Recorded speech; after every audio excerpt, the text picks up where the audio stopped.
ও ভাইজান, একটু থামেন। আমার কাঁধের চামড়া মনে হয় ঠিলা গেছে। এই মাতব্বরের লাশটা এত ভারী কেন? মনে হইতাছে আজ তো একটা মরা মহিষ কাঁধে নিয়ে হাঁটতাছি। আর রাস্তাটা কি শেষ হইব না? গত 1 ঘন্টা ধইরা তো এই হিজল গাছের নিচ দিয়েই হাঁটতাছি। চুপ কর রতন, লাশ কাঁধে নিয়ে থামতে নাই। গেদু মাতব্বর মানুষ হিসেবে খুব একটা ভালো ছিল না। মানুষের জমি দখল করছে, সুদ খাইছে। পাপের বোঝা ভারী হয় রে ভাই। লাশ ভারী হওয়ার একটাই কারণ, আর রাস্তা শেষ হইতাছে না কারণ আমাগো চোখে নজর ঠিক নাই। দোয়া ইউনুস পর। দোয়া তো পড়তাছি ভাইজান, কিন্তু ভাইজান, একটা গন্ধ পাইতেছেন? কিসের গন্ধ? মরা ইঁদুরের? বিলে মরা জানোয়ার ভাসতে পারে। না ভাইজান, ইঁদুর না, পুরা তামাকের গন্ধ। কড়া একটা তামাকের গন্ধ। গেদু মতো ভাইসা থাকতে যেমন বুক কাটান্ত, ঠিক সেই রকম গন্ধ। মনে হইতাছে কেউ আমাকে খুব কাছে বৈশা বুক কাটান্তাছে। বাতাসের দোষ রতন। মাতব্বর তো মারা গেছে, এখন হুক্কা টান মুখে। তুই মনের ভূত দেখতেছস। পাঁচালা ওই তো সামনে বাসজার দেখা যাইতেছে, ওইটা পার হইলেই গোরস্থান। খাটিয়াটা এমনি নড়াইতেছস কেন? ঠিক মতো ধর। আমি তো নাড়াই নাই ভাইজান। লাশটা লাশটা নড়ছে ভাইজান। আমি স্পষ্ট টের পাইলাম লাশের পা আমার পিঠে গুতা দিল। মাতব্বরি করিস না রতন, মরা মানুষ গুতা দেয় না। হয়তো রাস্তা উঁচা নিচা। আগুন দিবি না? ও করিম, হুক্কায় আগুন দিবি না? ভাইজান, লাশ তো কথা কয়, ও আগুন চায়। সারা জীবন মানুষের ঘর জ্বালাইছি, এখন আমার কলিজা জ্বলে। আগুন দে করিম, আমার হুক্কায় আগুন দে, নাইলে তোদের আমি এই পাশচারে পুইতা রাখবো। রতন, খাটিয়া ফেলা। ভাইজান, খাটিয়া তো আমার কাঁধের লগে আঠা দিয়া লাইগা আছে, আমি নামাইতে পারতাছি না। ও আমারে জয়া ধরছে। তুই মরা মানুষ, তোর জায়গা কবরে। কবর? আমার কবর নাই। আমি আগুন চাই। আগুন না দিলে আমি তোদের ঘাড় মটকাবো। লাশটা রতনের ঘাড় মটকে দেওয়ার জন্য চাপ দিতে শুরু করলো। রতনের চোখ উল্টে যাচ্ছে। বাঁশঝাড়ের বাঁশগুলো ঝড়ের বেগে দুলতে শুরু করেছে, যদিও কোনো ঝড় নেই। চারপাশ থেকে শিয়ালের হুক্কা হুয়া ডাক আর গেদু মাতব্বরের পৈশাচিক গর্জন মিলে এক নাটকীয় পরিবেশ তৈরি হয়েছে। করিম বুঝতে পারল সাধারণ শক্তিতে এই প্রেতাত্মার সাথে পারা যাবে না। ভাইজান, ভাইজান, ভাইজান, বাঁচান, বাঁচান ভাইজান। স্যার, স্যার শয়তান, আমার ভাইয়ের গলা স্যার। করিম নিজের হাতের মোটা লাঠিটা দিয়ে সজোরে গেদু মাতব্বরের হাতে বাড়ি মারল। খটস করে একটা শব্দ হলো, যেন পাথরে বাড়ি লেগেছে। লাশের হাতে এতটুকু আচরও লাগলো না, উল্টো করিমের হাতে লাঠিটাই ছিটকে দূরে পড়ে গেল। মারবি? আমারে মারবি?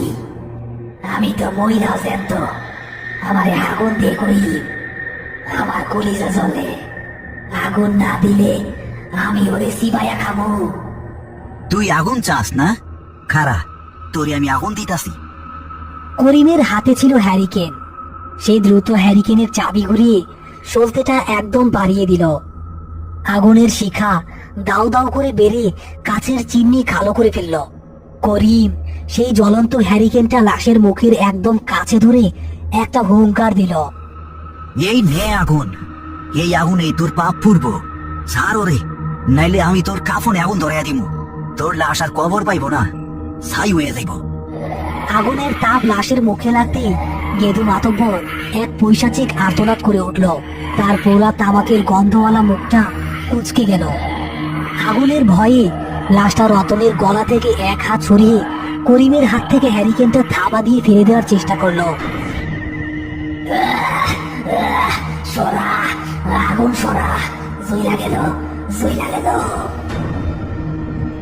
রতন জাকি দে, কাত থাইকা খাটিয়া ফালা, তাড়াতাড়ি ফালা, কাত থাইকা খাটিয়া ফালা দে। ইয়া আল্লাহ! রতন এবং করিম দুজনে মিলে একসঙ্গে শরীরের সমস্ত শক্তি দিয়ে খাটিয়াটা কাত করে দিল। গেদু মাতব্বরের বিশাল লাশটা ধপাস করে বাঁশঝাড়ের কাদামাটিতে আছড়ে পড়ল। লাশ পড়ার শব্দে মনে হলো মাটি কেঁপে উঠল, কিন্তু আতঙ্ক শেষ হলো না। মাটিতে পড়ার পরেও লাশটা স্থির হলো না। সে হামাগুড়ি দিয়ে চতুষ্পদ জন্তুর মতো উঠে দাঁড়ালো। তার সাদা কাপড় কাদা আর শুকনো বাঁশ পাতায় মাখামাখি হয়ে এক বীভৎস রূপ ধারণ করেছে। সে এবার রতনকে ছেড়ে করিমের দিকে ধেয়ে এলো। তুই আমার হুক্কা মানছস, তুই আমারে মাটিতে পালাইছস, আইস তোরে আমি মাটির নিচে দিয়া যাবো। রতন, বাঁশঝাড়ে শুকনা পাতা জড়ো কর, আগুন জ্বালিতে হইব। অপশক্তি আগুন আর ধোঁয়া সহ্য করতে পারে না। ভাইজান, ও তো আপনার ঘাড়ে এসে বলল। লাশটা করিমের উপর ঝাঁপিয়ে পড়ার ঠিক আগ মুহূর্তে করিম নিজের গামছায় দেশলাই দিয়ে আগুন ধরিয়ে দিল। তারপর সেই জ্বলন্ত গামছাটা সে ছুঁড়ে মারল লাশের মুখের উপর। আগুন লাগতেই লাশটা এমন ভাবে ছটফট করতে শুরু করলো যেন কোনো জ্যান্ত মানুষ আগুনে পুড়ছে। সে তার হাত দিয়ে মুখের আগুন নেভানোর চেষ্টা করতে লাগলো এবং মুখ দিয়ে অমানবিক স্বরে গালিগালাজ করতে লাগলো। এই সুযোগ রতন, দরিয়ান খাটিয়া দড়ি দিয়া ওরে আবার বাঁধতে হইব। ওরে জ্যান্ত বা মরা যেই পাবি হোক কোমরে ঢুকাইতেই হইব। আইজ রাইতে ওর ফয়সালা আমি কইলাই ছাড়মু। করিমের এই সাহস দেখে রতন তার মনে শক্তি পেল। তারা দুজন মিলে চটপট করতে থাকা লাশটার উপর ঝাঁপিয়ে পড়ল। লাশটা প্রচন্ড শক্তিশালী, কিন্তু করিম অনবরত আয়াতুল কুরসি পাঠ করতে লাগলো। আল্লাহর কালামের কাছে লাশের শক্তি যেন কিছুটা কমে এলো। তারা দুজন দস্তাদস্তি করে লাশটাকে আবার খাটিয়ায় তুলল এবং খাটিয়ার সাথে থাকা মোটা দড়ি দিয়ে লাশের হাত পা বুক এবং গলা শক্ত করে বাঁধলো। লাশটা তখনও গোমরাচ্ছে। রতন, আর এক মুহূর্ত এই বাসটাতে থাকা যাইব না। দৌড় দিবি সোজা গুলস্থানে। ভাইজান, লাশ তো এখনো নড়ে, দড়ি ছিঁড়া ফেলাইব না তো? সিটতে দিব না, আল্লাহ বর্ষা।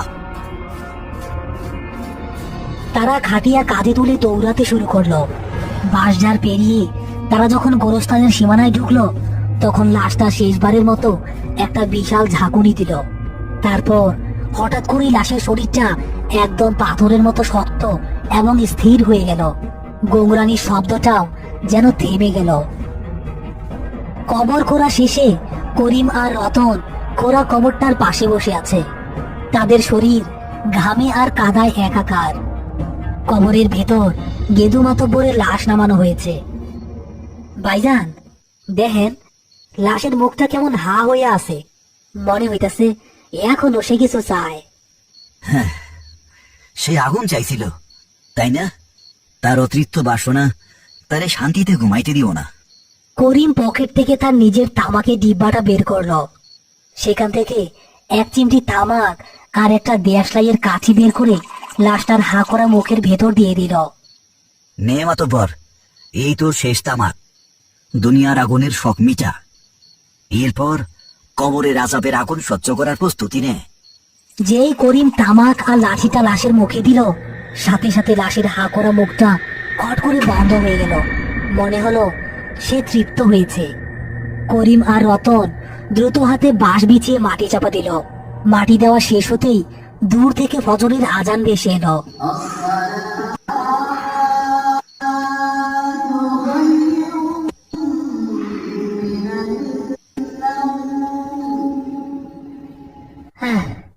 ভাইজান, জানটা কোনো মতে হাতে নিয়ে ফিরলাম। এই গেদু মাতব্বর বাইসা থাকতে তোমার ছেড়ে জ্বালাইছেই, মই রাওয়া মাগো জ্বালাইয়া গেল। যার যেমন কর্ম তার তেমন মরণ। চল হাত পা ধুই, আমার শরীরে এখন ওই পোড়া তামাকের গন্ধ লাইগা আছে। তারা গোরস্থান থেকে বেরিয়ে এলো। ফেরার পথে রতন একবার পেছনে তাকালো। ভোরের কুয়াশায় নতুন কবরটা দেখা যাচ্ছে। রতনের মনে হলো কবরের মাটি ফুঁড়ে হালকা ধোঁয়া বের হচ্ছে, যেন মাটির নিচে কেউ হুক্কা টানছে। রতন ভয়ে তাড়াতাড়ি পা চালিয়ে করিমের পাশে চলে এলো। গ্রামের মানুষ জানতেও পারল না গত রাতে এই বাঁশঝাড়ে কি ভয়াবহ যুদ্ধ হয়েছে। শুধু জানলো গেদু মাতব্বর এখন মাটির নিচে। কিন্তু করিম শেখ জানে কিছু কিছু মানুষ মরে গিয়েও তাদের স্বভাব ছাড়ে না। তারা কবরের অন্ধকারকেও তাদের পাপের ধোঁয়ায় আচ্ছন্ন করে রাখে।